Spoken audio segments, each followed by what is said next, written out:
Just because the kid was mad, my son is not here anymore, and I don't understand it. I don't know. I got a phone call from Hunter.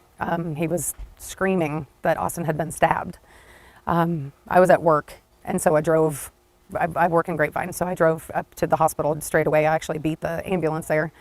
Yeah, I saw them have him come out. He was on a lot of machines, and it didn't take long for them to come in to say that he had passed. So, not sure, senseless act of a boy that was in the wrong tent, and my son doing the right thing by telling that boy that he needed to be removed from where he was, and just doesn't make any sense. That interview with the mother of Austin Metcalf is absolutely devastating in every possible way, and I do recommend that you guys actually watch it in full. You guys understand what it's like to lose a child from the perspective of her and from the perspective of Austin's twin brother, because this incident is gaining a lot of attention, and I think lost in the sauce a lot of times is the reaction from the people that loved Austin, from the people that actually knew the victim. And again, obviously we're going to talk about the racial component of this throughout the course of this video, but I do not want that to be lost. Greetings and salutations, everyone. My name is Sean, and today we're going to break down what allegedly happened in this particular incident. Of course, the viral reaction to this that you're seeing on places like X, and of course, the lack of national media attention on this particular story due to the fact that the races worked a way that they more commonly work than the reverse, and of course, the media not being all that interested in that. But before we do, I want to thank everybody who supports this channel via actualjusticewarrior.com/join. Give me the money. Give me the money, okay? He's a good kid. We just found a little altercation. That's really it, but he has a good heart. Everyone knows. Everyone around here knows he's a great kid. He just one mistake from that dude, and just took my brother. He didn't deserve it. No one deserves a loss from a family like that. I know people that lose their family members all the time, but I just didn't know it's going to be mine so soon. My best friend and my brother my whole life, but our relationship is really the tightest I've ever seen in somebody, like between two human beings. I mean, we did everything together, clean the dishes together, do the yard work together, sports, you name anything in the world, it's always us two and one thing. So you're always just basically one person. Were you guys just a few minutes apart? 4 minutes. So look, obviously the racial component of this particular story has been thrusted to the forefront by people on social media, so let me not hide the ball on that. The suspect in this particular incident is another track star that goes to a different school than Metcalf went to at the time of this particular stabbing, and apparently what ended up happening was that Karmelo Anthony, the alleged suspect in this particular incident, ended up sitting in an area that was designated for Austin's school. He was asked to move. He, of course, came back with an attitude saying, "Move me if you dare," or something of the sort, and then it ended up turning into a stupid, petty altercation. Now, these altercations end up happening. They seem to be perfectly normal among rambunctious teenage boys. However, it immediately escalated to something completely abnormal when Karmelo Anthony, again, the suspect in this particular incident, allegedly pulled out a knife and stabbed Austin Metcalf to death. And as we heard from his twin brother and from his mother, he essentially died in the arms of his brother, which has to be a situation that is so hard to deal with, so hard to comprehend at such a young age, because when it's your twin brother, your best friend throughout your entire life, as he was described, you're quite literally looking at your own face passing away, your own face dying. And again, this begs the question, why was this Karmelo Anthony kid bringing a knife to a track meet? Why was this kid, who apparently has a history of violence, allowed to play sports at his particular high school? And why the hell is nobody really paying attention to this on the national level, when we know for sure if a white student had stabbed a black kid for no reason, based on the fact that he was sitting in the wrong area, we would be hearing nonstop about white entitlement. While here at Centennial, students shocked about what happened, that one of their classmates could be charged with such a serious offense. One girl that we spoke with knew Anthony pretty well, that she says, and told us this. I'm in shock because it's like, I wouldn't expect that from him. I only know him fighting and stuff, like, you know, but to take someone's life is just like a different level. So for everybody out there in the audience, I want to be clear, I am not mocking or making fun of this young girl who knew Anthony, the suspect in this particular incident, because she actually provides us valuable information, and even though she doesn't see what she's saying and how absolutely ridiculous it is, it's important for all of us to understand what was just told to us. Apparently, Karmelo Anthony, by the way, spelled with a K, not to be confused with the NBA All-Star and I believe now NBA Hall of Famer, Karmelo Anthony spelled with a C, but of the same name, is that he ended up getting into a bunch of different various fights. To this girl's knowledge, he had a reputation for that, and yet she is shocked that he escalated to the point where he ended up murdering somebody, which again is a little bit absurd because what ultimately ends up happening is that there are signs before somebody turns murderer, and the fact that they've never committed a murder before they commit the murder is not a sign that they would not commit a murder. Do you guys understand what I'm getting at? Do you guys understand where I'm coming from? Do you guys understand what I mean? Obviously, if this kid had a reputation and a potential criminal history for fighting, then that begs the question why his school decided to prioritize his athletic prowess over the fact that he appeared to be a problem, and this was such common knowledge that people who went to his school knew that he was capable of at least assaulting and fighting somebody over nothing. And again, I will emphasize that this is a story of teenagers fighting. There appears to be no racial motivation in this particular case, but that really doesn't matter at this point in time because we've seen time and time again that the left-wing media would turn a case like this, where the race is reversed, if you could find one that exists, into a racialized incident. But what we actually are seeing is a petty, awful dispute that ended up leading to this kid dying, and now we have another teenager that is facing criminal charges as an adult, and deservedly so. And for what? Over a seat, over a perceived slight, over perceived disrespect.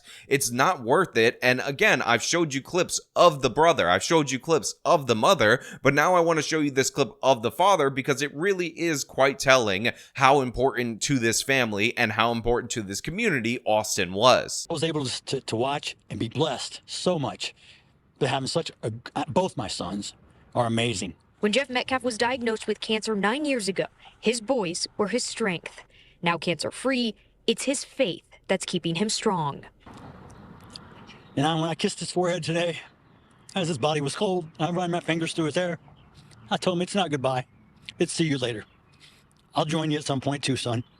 You just beat me to this place. It's just hard to see something like that. Like, we all understand on a visceral level that a parent is not supposed to bury their child, but especially when you have a kid that's perfectly healthy, that seems to be perfectly happy, that appears to be headed off to university. Again, he is beloved by his community, he has a 4.0 GPA, he's being looked at by different various scouts for his football prowess, and all of that gets taken away in an instance, in a petty ego battle, because some young thug, who by the way has a history of violence, who has a history of fighting, I would not be surprised if we see a lengthy disciplinary record or even a lengthy criminal record, decided to bring a knife to a track meet and stab him over the fact that he was in the wrong, that he was sitting in the wrong area, and he didn't like being told by Austin that that is not where he was supposed to be, that he needed to go sit in the area with his own school. Apparently that is enough to escalate to murder, and we missed all the signs leading up to this in this particular area, and now I go on social media, and what do I end up seeing? I end up seeing people criticizing figures like Matt Walsh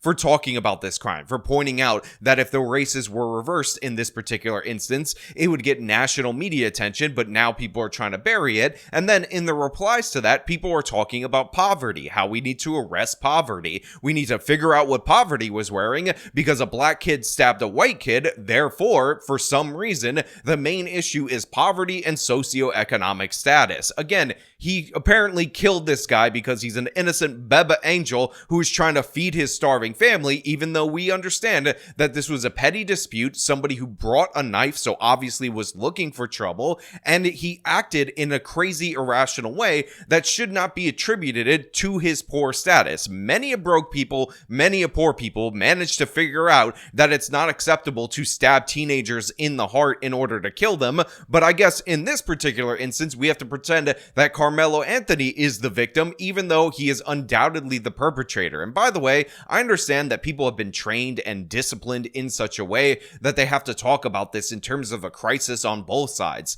in terms of a tragedy for both families. The alleged suspect in handcuffs right now, detained. Police swarming the scene. From the sky, we saw them collecting evidence at the stadium. Metcalf later dying at the hospital. There are two families that got impacted. And their parents will be thinking that they're coming back by tonight, right? Look, like I said, I understand this is part of people's training by the media in order to say it's a tragedy on both sides. And to a certain extent, that is true. I mean, the life of Karmelo Anthony is metaphorically over, but I just don't want to hear this nonsense anymore. I don't want to hear about how, oh my God, it's so sad that the people who raised the thug kid, the one that ended up stabbing the other one to death over nothing, over a petty dispute, are also going to lose a member of their family, metaphorically, while we have another family on the other side of this issue that lost the life of their kid who had his whole future ahead of him, that now has a twin brother that has to live his life without somebody that he called his other half, the same person in another body, because they're not equivalent situations, and fault shouldn't be distributed equivalently either. Again, what we have right here is one kid who had no control, no discipline, who actually had no respect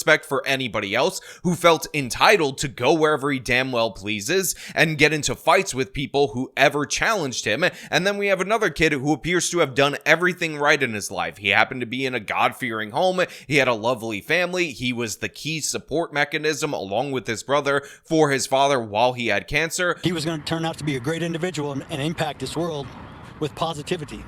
17-year-old Austin Metcalf was voted MVP of the Frisco Memorial High School varsity football team. The linebacker held a near-perfect GPA and was in the National Honor Society. He was on the right track.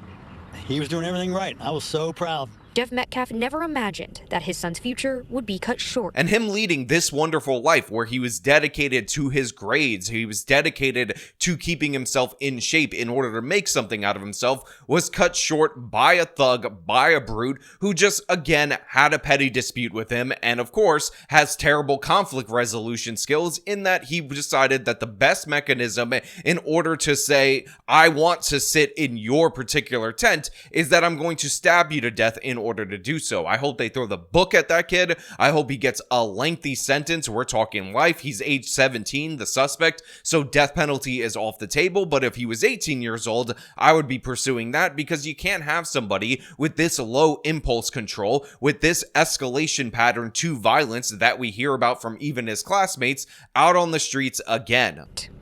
I'm still in shock. Wednesday morning, Austin Metcalf was at a District 11 5A track meet at Kirkendall Stadium. Around 10 a.m., Frisco police say 17-year-old Karmelo Anthony stabbed Metcalf in the chest after some sort of fight. Jeff Metcalf says it was Austin's twin brother, Hunter Metcalf, who tried to save him. And his brother was holding him, trying to hold the blood in. And he passed. My son watched his brother die in his arms. It's unclear how Anthony got the knife into the meat or what exactly led up to the fight. Anthony is now facing first-degree murder charges. Now, fortunately, as of right now, the suspect has been arrested. He is being charged as an adult, so it appears the heavy hand of the justice system is going to work against him, is going to try to punish him. But yeah, Karmelo Anthony still gets to go on living. He still gets to go on the hope, on the chance that even if he is convicted, at some point in time in the future, he will see the light of day. He will be able to experience freedom on the outside, and that is something that Austin Metcalf will never get to experience. That's something that he will never get to see again. That is a trauma that will live with that family until their end date, until the father passes away, until the brother leaves this world, and it's really unfortunate and terrible, and I understand why this is getting such national attention, and also everybody who's trying to defend this or pin this on poverty or socioeconomic status or some other such nonsense. I will point out a couple of things. Both of these students are from Frisco, Texas. The median income in Frisco, Texas is something like $146,000. They appear to be doing just fine on either side. But even if the suspect in this particular case, and if he was proven to be convicted of this crime, was experiencing poverty, how does this help him? How does this change his life? How does this change his status? How does this improve him? How does this connect to the, oh my God, he's so hungry trying to feed his starving family? Obviously, it doesn't. This is an attitude problem. This is an aggression problem. problem. This is a behavior problem, and I'm so sick and tired of people obfuscating the actions of these horrible individuals. The thuggery, the brutery by these people as somehow, oh, well, maybe we should blame something else. Oh, maybe he's an innocent Baba Angel Aladdin who's fighting against the oppressive system and trying to feed his starving family. No, shut up. Shut your mouth. This is a crime pure and simple, a crime of stupidity, a completely unnecessary crime, and you have to pay the consequences for it. And I'm so tired of the excuses that people will come up with in order to excuse black teenage criminality. This is exactly why we have a criminal justice system. This is exactly why it's punitive, because you need to hold these people to account. And if I find out throughout the course of my research and more information coming out about this, that this teenager has a history of violence beyond what is described to us by this friend, interactions with the criminal justice system where he was let off, I'm going to be livid. I'm going to blow a damn gasket over this. And I understand that the family probably wouldn't want me to do so because they're a good Christian family and they're already talking about how they've forgiven their son's killer. But for me, that is not an option. I don't forgive these kind of people. I don't give them any kind of cover. I want the harsh hand of the justice system to go after them, to send a message to everyone that this is wildly inappropriate behavior. Again, why do you have a knife at a track meet? Why are you starting a physical altercation over you sitting in the wrong area? Why would you escalate a hand-to-hand altercation into a deadly force altercation? All these questions need to be answered, and the answer to those questions is, who gives a damn? Let's throw the book at them. Now, I've been made aware of the fact that there is a GoFundMe for the Metcalf family. I'll link that in the description for you to check it out, but I really just gotta calm it down right here. I'm obviously getting worked up over this particular case, so I'm gonna have to pull it back before I say something that I'll regret, but I'm going to leave the floor open to all of you guys out there in the audience. As per usual, if you like the video, show them by leaving a like, subscribe for more content, follow me on the social media, support me via the support links in the description of this video. This has been me talking about the death of young Austin Metcalf. Till next time.